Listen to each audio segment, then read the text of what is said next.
नमस्ते विद्यार्थी मित्रों, आज हम कक्षा 10 का लेखन विभाग पढ़ेंगे। लेखन विभाग में 5वां टॉपिक लघु कथा पढ़ेंगे। लघु कथा मतलब छोटी सी कहानी, स्टोरी। जैसे कि हम समझ रहे हैं कि लघु कथा एक ऐसी साहित्य विद्या है जो बहुत छोटी है और जिसके कथन का बहुत महत्व है। शब्द भी देखिए, लघु कथा, लघु मतलब छोटा, कथा मतलब कथन, जो कहा जा सके, जो सुनाया जा सके। तो लघु कथा वर्तमान में एक सशक्त साहित्य विद्या के रूप में स्थापित है। आम पाठक की रुचि लघु कथाओं में बनी है। लघु कथा क्षण विशेष में उपजे भाव, घटना या विचार के कथ्य बीज की संक्षिप्त फलक पर शब्दों की कुंजी है और शिल्प से तराशी गई प्रभावी अभिव्यक्ति। एक पंक्ति में कहे तो क्षण में छिपे जीवन के विराट प्रभाव की अभिव्यक्ति ही लघु कथा है। तो लघु कथा का अर्थ देखते हैं। लघु कथा शब्द का निर्माण लघु और कथा से मिलकर हुआ है, अर्थात लघु कथा गद्य की ऐसी विद्या है जो आकार में लघु यानी छोटी और उच्च और कथा तत्व विद्यमान है। कथा कहने का जो भाव है वो उसमें विद्यमान होता है। यानी कथा कथन जो कहना है ये लघुता को छोड़ नहीं सकती और न कथा को। यानी लघु कथा है छोटी भी है और जो घटना है, जो कथा है, जो विषय वस्तु है उसे वो छोड़ सकती नहीं है, मतलब छोटी सी कहानी। तो आइए अब देखते हैं थोड़ा उसके बारे में विस्तार से। तो लघु कथा का हम जो एक परंपरा है सदियों से जो आ रही है, कथा छोटी सी स्टोरी, लघु कथा की परंपरा सदियों पुरानी है। ये विद्या हमारी जड़ों में विद्यमान है, पहले से हमारे साहित्य में उपलब्धि है। जैसे आप सभी ने अपनी दादी नानी से विभिन्न विषयों पर सुनी नैतिक शिक्षा की कहानियाँ, कुछ बोधलक्षी हो, कुछ संदेश देते हो, वो लघु कथा का एक ही रूप है, छोटी सी कहानियाँ। तो आज के समय में पंचतंत्र व हितोपदेश से जुड़ी कथा नैतिक विचार को प्रकट करती है, वह कथा लघु कथा ही है। जैसे आपने कछुआ व खरगोश की कहानी सुनी होगी या शेर और चूहे की छोटी छोटी कहानियाँ सुनी होगी, एकता में बल जैसे विषयों पर सुनी होगी। वही कहानियाँ लघु कथा है जहाँ एक घटना या वर्णन या चित्रात्मक वर्णन किया जा सकता है। यानी कोई घटना का चित्रात्मक वर्णन वो लघु कथा है, छोटी सी स्टोरी है जिसे कुछ संदेश मिलता हो, सीख मिलता हो। तब लघु कथा के अंग जहाँ से हम सीखना हो वो लघु कथा है। लिखिए कैसे? तो लघु कथा के जो अंग है महत्वपूर्ण, कथानक पहला पॉइंट, यानी क्या कहना है। लघु कथा सीखना स्टार्ट करते हैं, प्रारंभ करते हैं तो हमारे पास पहले विषय वस्तु या कंटेंट होना चाहिए। दूसरा पॉइंट है पात्रानुकूल संवाद। जैसे दो पात्र के बीच में संवाद चल रहा है घटना के बारे में, उसमें क्रमबद्धता होनी चाहिए, तय, ताल, लय, हाव भाव। फिर तीसरा देश काल और वातावरण। जैसे देश का स्थान और वातावरण, जैसे हमने ताताराव में कथा सुनी, उसमें एक जो समुद्र किनारे का स्थान है, देश काल समय, और अंडमान निकोबार का स्थान है। चौथा भाषा शैली, जो हमारी लिखने की शैली क्रमबद्ध लयबद्ध होनी चाहिए, सामने वाले जो पाठक पर प्रभाव डालनी चाहिए, सरल होनी चाहिए और कम शब्दों में ज़्यादा कहने की बात उसमें शामिल होनी चाहिए। पांचवा पॉइंट उद्देश्य, कि लघु कथा लिखने का हमारा उद्देश्य क्या है, क्या मतलब है, क्या संदेश देना चाहते हैं, वो लघु कथा का विषय स्पष्ट होना चाहिए।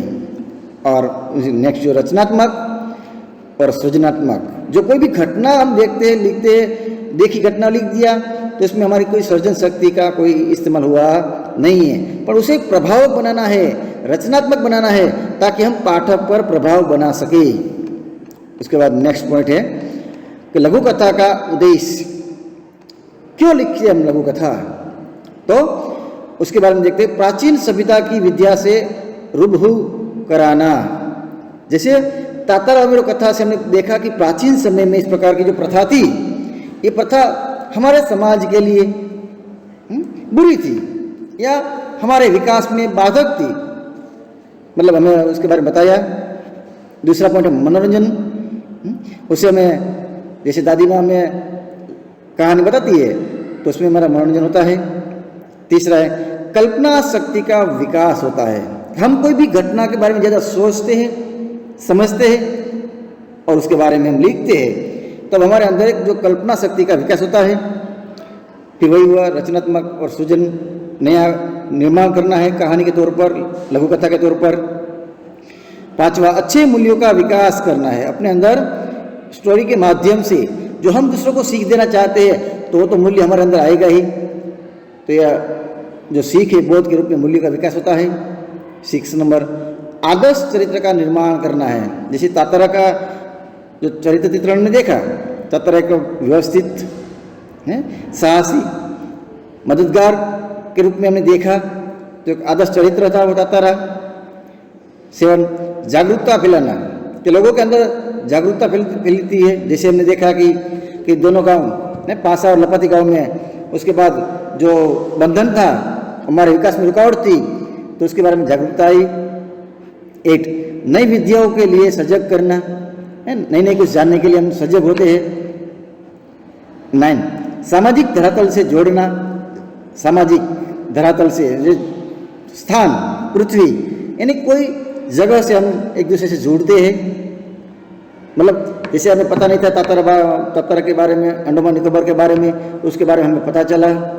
10 जीवन के अनुभवों को व्यक्त करने का अभ्यास कराना है।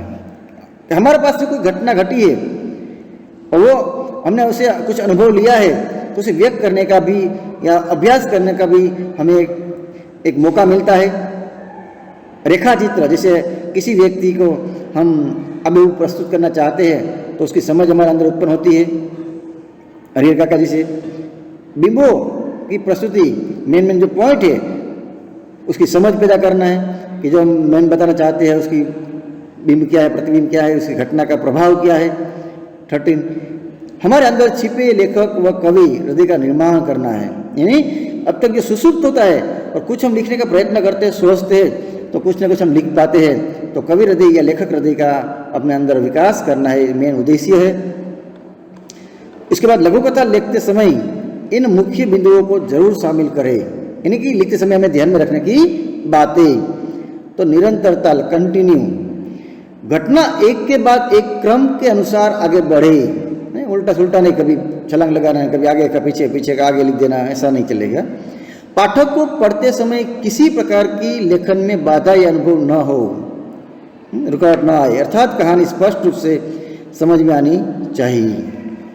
दूसरा कथात्मकता, कहने का जो अर्थ है, कहानी कहने या लिखते समय और तरीका आना चाहिए हमें, कैसे उसका जो फॉर्मूला है, जो नीचे मैंने एक फॉर्मूला दिया है उसी आधार पर कंटिन्यू हमें लिखना है। विषय का भटकाव नहीं होना चाहिए। जैसे मेन वस्तु विषय है कि हम कोई भी बात के लिए लिख रहे हैं, कोई घटना के लिख रहे हैं, तो दूसरी घटना उसके सामने नहीं आनी चाहिए। तीसरा पॉइंट है प्रभावी संवाद। दो पात्र के बीच में जो बातचीत हो रही है, हम दूसरे के बारे में कह रहे हैं, पात्रानुकूल भाषा कहते हैं कि दोनों जो संवाद लिखते हैं, वो संवाद है वो सीधा प्रभावशाली हो, जो पाठकों को मनोरंजित और रोचक कर दे, उसे अच्छा लगे, एक अच्छा महसूस कर सके। और जिज्ञासा, कि पाठक के अंदर हम जिज्ञासा बनाए रखें ताकि कहानी या कथा में उसे सुनने में बहुत अच्छा लगे। कथा में अंत तक जिज्ञासा बनी रहनी चाहिए, जिससे आप प्राय सस्पेंस के नाम से भी जानते हैं, जिसे कुछ बाद में सीखना मिले, आगे क्या होगा, ऐसा सस्पेंस बना रहे। पाठकों को जोड़ने के लिए बहुत ही आवश्यक है। अगर आप शहरी जीवन या ग्रामीण जीवन की कहानी बता रहे हैं तो संवाद भी पात्रों के अनुकूल ही होना चाहिए और वातावरण के अनुकूल होना चाहिए, क्योंकि शहरी जीवन के पात्र अलग होते हैं और ग्रामीण जीवन के पात्र भी अलग होते हैं। तो इसके अलावा भी और 2-3 पॉइंट बताता हूँ। जैसे लघु कथा में केवल वही लिखना चाहिए जो आवश्यक है, यानी कि विषय से बाहर नहीं जाना है, क्योंकि लघु कथा एक छोटी सी स्टोरी है, ज़्यादा लिखेंगे तो ज़्यादा लंबी हो जाएगी और वो कंटालाजनक हो जाती है। कम से कम शब्दों में घटना का वर्णन करना है, जैसे गागर में सागर भरना है। लघु कथा में प्रत्येक पंक्ति का महत्व होता है, यानी कि हर लाइन में हमें ध्यान देना है, क्योंकि ज़्यादा शब्द न हो जाए। घटना प्रवाह शीर्षक के इर्द गिर्द ही होना चाहिए, शीर्षक के आसपास ही घटना प्रवाह होना चाहिए। इसमें संदेश का होना अति आवश्यक है, संदेश बोध बहुत ही जरूरी है, अति आवश्यक है। घटना से हमें कुछ सीखना होना चाहिए। तो इन बातों को भी, इसमें जो स्पेलिंग मिस्टेक ना हो, भाषा हमारी सरल होनी चाहिए, सरल वाक्य रचना होनी चाहिए, मुहावरे का इस्तेमाल भी होना चाहिए। सारी बातों को ध्यान में रखते हुए हमें लघु कथा लिखना है।